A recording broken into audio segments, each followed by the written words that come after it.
Hello and welcome to SPMIS Academy. Today we'll analyze important newspaper articles of 4th May 2026. Please note you can download the PDF version of today's newspaper analysis by clicking the link given in the comment section. This is the list of the topics that we'll be covering from today's newspaper. The first topic is about Mission Drishti and other space sector related startups. Main focus हम करेंगे mission दृष्टि को समझने के लिए. So this topic is going to be important from our syllabus GS Paper 3 Science and Technology point of view. Current news ये है कि गैलेक्सी आई नाम की एक Bengaluru based space sector related startup ने एक सैटेलाइट लॉन्च किया है अंडर मिशन दृष्टि. उस सैटेलाइट का नाम दृष्टि है, पूरे मिशन का नाम है मिशन दृष्टि. ये जो दृष्टि सैटेलाइट है, it is world's first OptoSAR satellite. इस सैटेलाइट को लॉन्च किया गया है यूजिंग स्पेसएक्स, जो यूएस की कंपनी है स्पेस रिलेटेड, उसके फाल्कन 9 रॉकेट से फ्रॉम कैलिफोर्निया. तो ध्यान देने वाली बात यह है कि Drishti is first optostar satellite. Optostar satellite होता क्या है? OptoSAR satellite. ऑप्टोसार सैटेलाइट्स वो होते हैं जो optical and synthetic aperture radar का एक साथ इस्तेमाल करें तो capture image of earth surface. Normally जो भी सैटेलाइट्स होते हैं वो या तो ऑप्टिकल सेंसर्स लगे होते हैं, यानी कि विजिबल लाइट का इस्तेमाल करते हैं अर्थ सरफेस के इमेजेस को निकालने के लिए, या तो फिर वो सिंथेटिक अपर्चर रडार का इस्तेमाल करते हैं जिसमें माइक्रोवेव का इस्तेमाल किया जाता है अर्थ सरफेसेस के इमेजेस को निकालने के लिए. ऑप्टोसार सैटेलाइट क्या होते हैं? वो optical as well as microwave signals, यानी कि light wave as well as microwave signals, दोनों का साइमल्टेनियस यूज करेंगे in order to capture image of earth surface. Optical sensors क्या करेंगे ऑप्टोसार सैटेलाइट में? Optical sensors will use visible light and they will provide clear natural looking images. जिस तरीके से हमारी आंखें देखती हैं और इमेजेस बनाती हैं विजिबल लाइट का इस्तेमाल करके, वैसे ही ऑप्टिकल सेंसर जो है वो विजिबल लाइट का इस्तेमाल करके क्लियर नेचुरल लुकिंग इमेजेस बनाएंगी. बट जैसे हमारी आंखें स्ट्रगल करती हैं देखने के लिए ड्यूरिंग क्लाउड, रेन या स्मोक, वैसे ही optical sensors also struggle during clouds, rain and smoke. और वैसे स्थिति में काम आते हैं synthetic aperture radar. They use microwave signals and they can make या capture images even during clouds, night time and bad weather. So फायदा क्या है ऑप्टोसार सैटेलाइट से, जिसमें optical as well as synthetic aperture radar images will be taken simultaneously. Earlier क्या होता था? Traditionally optical images and microwave related images coming from SAR, synthetic aperture radars, were taken separately, and that would create inconsistency in the data with respect to image captured. आपने optical image अभी capture किया, microwave वाला image 1 घंटे बाद capture किया, 1 घंटे में चीज़ें बदल भी तो जाती हैं अर्थ सरफेस पे, तो थोड़ी सी इनकंसिस्टेंसी आती थी पहले, since both images were not taken simultaneously. But Drishti will solve this problem by synchronizing both sensors. So now the same location can be observed with optical, यानी कि visible, as well as microwave signals at the same time. तो इस तरीके से एक synchronized information of earth images निकाल करके आएंगे और अर्थ ऑब्जर्वेशन के लिए बड़ा इंपॉर्टेंट डेवलपमेंट है. तो जैसा कि मैंने आपको बताया, ये जो ऑप्टोसार टेक्नोलॉजी है, ऑप्टिकल यानी कि visible light and synthetic aperture radar यानी कि माइक्रोवेव, दोनों का साइमल्टेनियस इस्तेमाल करेगा. तो इसका इस्तेमाल अलग अलग एरियाज में हो सकता है. Weather, disaster forecasting, weather forecasting या डिजास्टर को पहले ही समझ जाने में इनका इस्तेमाल होगा. एग्रीकल्चर एंड एनवायरमेंटल स्टडीज में it could be helpful. It will provide reliable earth observation related data. खासकर जो ट्रॉपिकल कंट्रीज हैं भारत जैसे, जहाँ पे मॉनसून सीजन में sky is covered with cloud, वहाँ पे optosar technology is going to be very very helpful in providing disaster, agriculture, weather related information. तो कभी भी भारत के private space sector related startups पे बात आए तो वहाँ पे आप मिशन दृष्टि लॉन्च्ड बाय गैलेक्स आई, ये जरूर मेंशन करना। उसके अलावा इसी आर्टिकल में, इंडियन एक्सप्रेस के इस आर्टिकल में बताया गया है कि बाकी कुछ Indian startups in the field of space जिन्होंने काफ़ी अच्छा काम किया है, उनका कुछ नाम दिया हुआ है, तो उनको देख लेते हैं। Other successful Indian startups in the field of space sector: Agnikul Cosmos, startup of IIT Madras. It has built world's first 3D printed rocket engine. Skyroot has tested India's first privately built rocket. तो ये दो नाम भी याद रखिएगा गैलेक्स आई के अलावा, mission दृष्टि के अलावा, अगर कभी स्पेस सेक्टर से रिलेटेड स्टार्टअप्स की बात चले तो। ओवरऑल आप देखिए, भारत के अंदर प्राइवेट सेक्टर को प्रमोट करने के लिए in the field of space, ताकि क्या हो सके, जिस तरीके का यूएस के अंदर इकोसिस्टम है वहाँ के स्पेस सेक्टर में, कि कटिंग एज टेक्नोलॉजीज को डेवलप करने पे फोकस करती है नासा। जो टेक्नोलॉजीज ऑलरेडी डेवलप हो चुकी हैं उनको इम्प्लीमेंट करने के लिए, उनको रेगुलर फैशन में उनसे रिलेटेड प्रोडक्शन करने के लिए, जैसे कोई रॉकेट की इंजन की टेक्नोलॉजी डेवलप हो चुकी है तो उस लाइन में फिर अब रॉकेट्स को मैन्युफैक्चर करने का काम वहाँ की स्टार्टअप्स करती हैं। तो नई टेक्नोलॉजीज पे हमेशा ध्यान रखिएगा डेवलप करने पे NASA, in order to expand the horizon of space sector. और जो टेक्नोलॉजीज ऑलरेडी हैं उस पे काम करेंगे स्टार्टअप्स, उस पे रेगुलर मैन्युफैक्चरिंग का काम, जैसे वहाँ के स्टार्टअप्स हैं स्पेस एक्स, ब्लू ओरिजिन, वैसा ही कुछ इकोसिस्टम भारत सरकार भारत के अंदर बनाना चाहती है। इसरो फोकस करे on development of cutting edge technologies, while there should be space related private companies and startups focusing on the already developed technologies, उस पर regular activities space related startups या प्राइवेट कंपनियां करें। तो इस आइडिया से गाइडेड होकर के भारत सरकार ने कई सारे इंफ्रास्ट्रक्चर्स डेवलप किए हैं for promotion of startups in the field of space sector. जैसे भारत सरकार ने डिपार्टमेंट ऑफ स्पेस के अंदर बनाया है एक ऑर्गेनाइजेशन, इन स्पेस। तो डिपार्टमेंट ऑफ स्पेस के अंदर इन स्पेस जो ऑर्गेनाइजेशन बनाया गया है उसका मुख्य काम है कि प्राइवेट कंपनियों को हैंड होल्डिंग सपोर्ट प्रोवाइड करे in the field of space. उसके अलावा स्पेस सेक्टर के अंदर जो स्टार्टअप्स हैं या प्राइवेट कंपनियां हैं उनके बीच में कोलैबोरेशन कराते हुए एक प्लेटफॉर्म बनवाया गया है जिसका नाम है ISPA, इंडियन स्पेस एसोसिएशन। उसके अलावा FDI has been liberalized in space sector startups up to 74% under automatic route. इसके अलावा एक विंग है इसरो की, New Space India Limited, it brings commercial contract to ISRO. तो दूसरे देशों के अगर किसी सैटेलाइट्स वगैरह को लॉन्च करवाना है तो वैसे कॉमर्शियल कॉन्ट्रैक्ट्स भी इसरो लेता है, और उन कॉमर्शियल कॉन्ट्रैक्ट्स को फुलफिल करने के लिए इसरो कई सारे सर्विसेज आउटसोर्स करता है from the private companies and startups in the field of space. तो इस तरीके से एक डायनेमिक इकोसिस्टम डेवलप हो रहा है स्पेस सेक्टर में भारत के अंदर।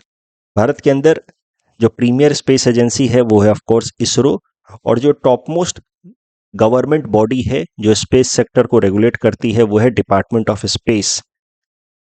Department of space is headed by prime minister himself. उसके अलावा एक और स्पेस रिलेटेड बॉडी है, गवर्नमेंट बॉडी, जिसका नाम है space commission, it is also headed by prime minister himself.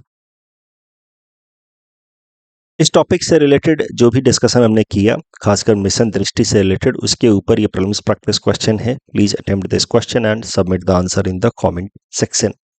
ऐसा सवाल आपसे मेंस में पूछा जा सकता है, the rise of private startups marks new phase in India space technological Reliance. तो प्राइवेट स्टार्टअप्स के बारे में बताएं, कुछ एग्जांपल्स दें, क्या गवर्नमेंट मेजर्स लिए गए वो सब बताएं, और उसकी मदद से आप आराम से इस क्वेश्चन को अटेम्प्ट कर सकते हैं। Next topic is about south coastal railway zone, important from our syllabus GS paper 3 Indian economy point of view. तो भारत सरकार ने अनाउंस किया है कि इंडियन रेलवे का एक नया जोन फंक्शनल किया जाएगा फ्रॉम 1 जून 2026। इस जोन का नाम होगा साउथ कोस्टल रेलवे जोन। इसका हेडक्वार्टर होगा at Visakhapatnam in Andhra Pradesh. The south coastal railway zone will be India's 18th railway zone. ये साउथ कोस्टल रेलवे जोन बनाया गया है mainly because of demand from Andhra Pradesh. जब आंध्र प्रदेश और तेलंगाना का बंटवारा हुआ, बेसिकली तेलंगाना एक नया स्टेट क्रिएट किया गया from Andhra Pradesh, then Hyderabad was lost to Telangana, और तब से ही Andhra Pradesh has been demanding a separate railway zone for administrative and infrastructural development of Andhra Pradesh. और आंध्र प्रदेश की इसी डिमांड को मानते हुए फिर भारत सरकार ने 18th रेलवे जोन बनाने का फैसला किया है, जिसमें कुछ एरिया जो है, कुछ डिवीजन 15th जोन से लिए जाएंगे, कुछ 6th जोन से लिए जाएंगे, और इस तरीके से एक नया जोन यहाँ पे क्रिएट किया जाएगा, 18th जोन।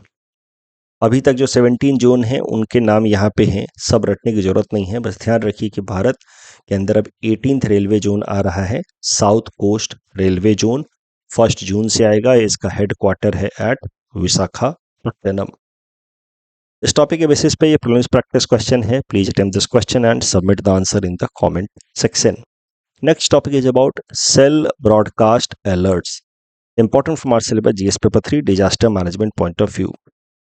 देखिए हुआ क्या, 3 दिन पहले फ्राइडे को कई सारे लोगों का मोबाइल फोन एकाएक से वाइब्रेट करने लगा और बहुत तेज आवाज के साथ अलार्म उसके अंदर बजने लगे, फ्लैश मैसेजेस रेड कलर में एकदम वार्निंग के साइन दिखने लगे, तो लोग घबरा गए। बाद में उनको पता चला कि भारत सरकार बेसिकली टेस्ट कर रही है इमरजेंसी वार्निंग सिस्टम को, तो that was a test trial.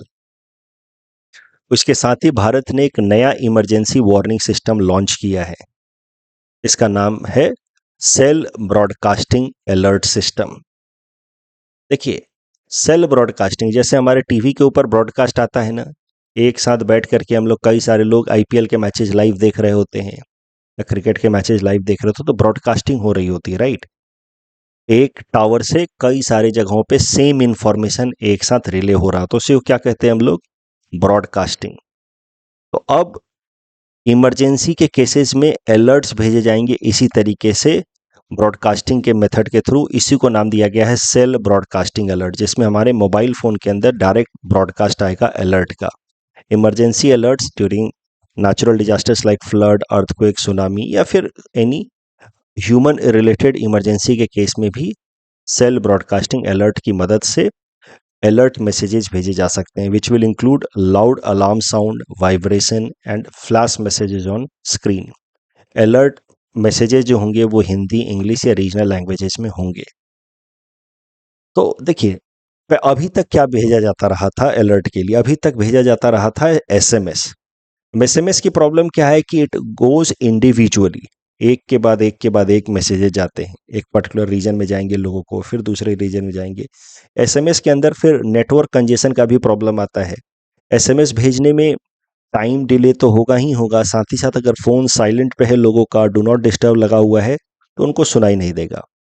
ये जो सेल ब्रॉडकास्ट सिस्टम है, ये एसएमएस से थोड़ा अलग काम करता है। It send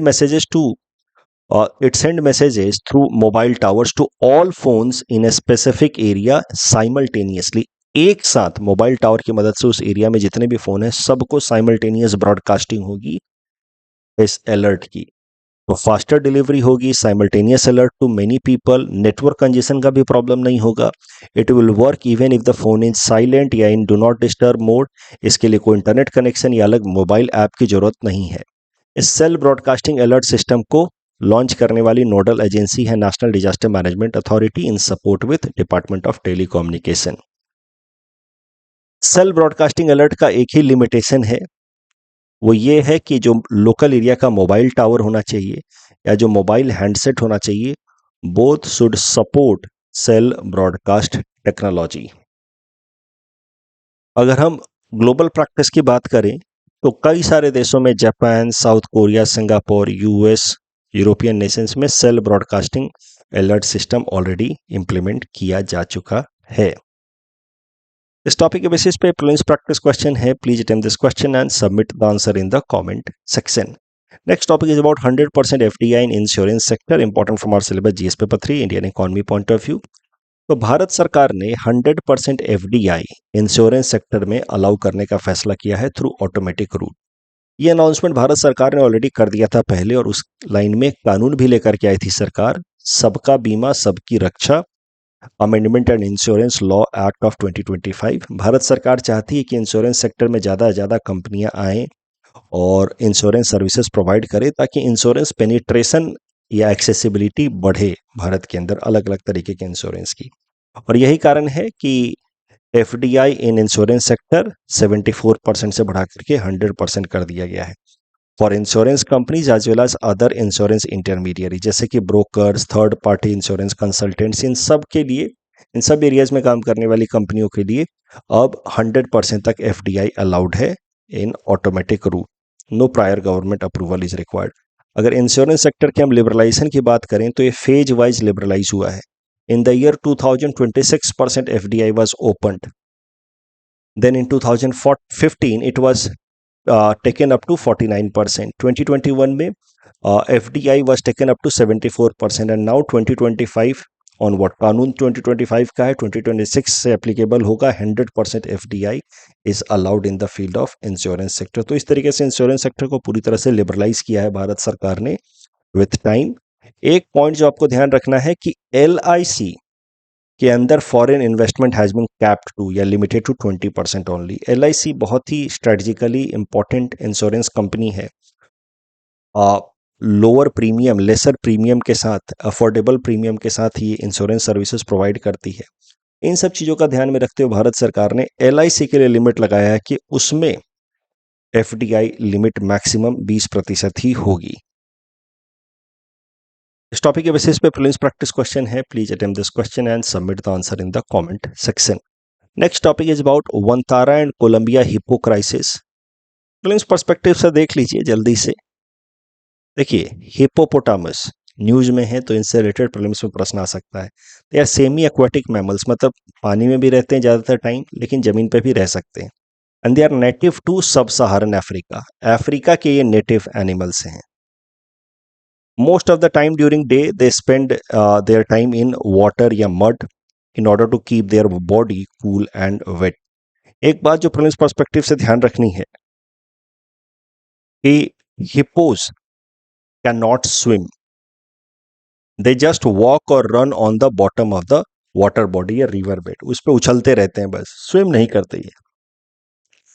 और रात के टाइम में जनरली ये लोग क्या करते हैं, ये शोर एरियाज में आ जाते हैं, लैंड पे आते हैं कई कभार। They secrete oily red sweat like substance, जो उनके स्किन को मॉइस्ट रखने में मदद करता है, वाटर को रिपेल करता है और इनके बॉडी को जर्म्स वगैरह से प्रोटेक्ट करता है। तो पानी में रहना प्रेफर करते हैं, कई बार लैंड पे भी आते हैं, और उस वक्त ये oily red sweat like substance secrete करते हैं। They are social plus nocturnal, रात के टाइम में ज़्यादा एक्टिव रहते हैं। सिडेंट्री एनिमल हैं और थोड़े से टेरिटोरियल भी हैं, मतलब इनके एरिया में कोई दूसरा हिप्पो आए तो इनको पसंद नहीं आता है। They are territorial as well. IUCN status की बात करें तो वल्नरेबल कैटेगरी में है। साइट्स में इनको अपेंडिक्स 3 में रखा गया है। अब हिप्पोपोटामस से रिलेटेड एक डेवलपमेंट हुई थी 1980s में। जो कोलंबिया का ड्रग लॉर्ड था पाब्लो एस्कोबार, इसके बारे में आपने सुना होगा, कई सारे टीवी सीरीज भी इसके ऊपर बनी है। इस ड्रग लॉर्ड ने एक प्राइवेट एरिया डेवलप किया था, एक प्राइवेट फार्म डेवलप किया था, जहां पे दुनिया के अलग अलग देशों से स्मगल करके एग्जॉटिक एनिमल्स को ये मंगाता था। वहां पे इसने 4 हिप्पोपोटामस मंगवाए थे अफ्रीका से स्मगल करवा के। इन हिप्पोपोटामस को नाम दिया गया कोकेन हिप्पोज। ऐसा नहीं कि ये कोकेन कंज्यूम करते थे इसलिए, बट इनका जो बॉस था जिसने इसको स्मगल करके मंगाया था वो कोकेन लॉर्ड था, इसलिए इनको कई बार कोकेन हिप्पोज भी कहते हैं। अब Pablo Escobar was killed in 1993। उसके जितने भी एनिमल्स, एक्सोटिक एनिमल्स उसने मंगाए थे दुनिया के अलग अलग देशों से, उन सबको तो जू में रिलोकेट कर दिया गया। But hippos where left behind, क्योंकि हिप्पोज वेयर वेरी बल्की। क्योंकि मंगाए तो उसने 4 थे, लेकिन 1993 तक वो उनकी संख्या काफ़ी बढ़ चुकी थी, क्योंकि एक मेल था 3 फीमेल थी, तो धीरे धीरे हिप्पोज की संख्या काफ़ी बढ़ चुकी थी। तो hippos were not translocated and left there only. Over a period of time hippos they adapted well to the Colombia's environment, क्योंकि उनको मोर और लेस वही ट्रॉपिकल इन्वायरमेंट मिला जो उनको अफ्रीका में मिलता होता है। तो हिपोज को वहाँ पे सूट किया लोकल इन्वायरमेंट, और हिपोज की संख्या लगातार बढ़ने लगी in Colombia, specially near Magdalena river basin.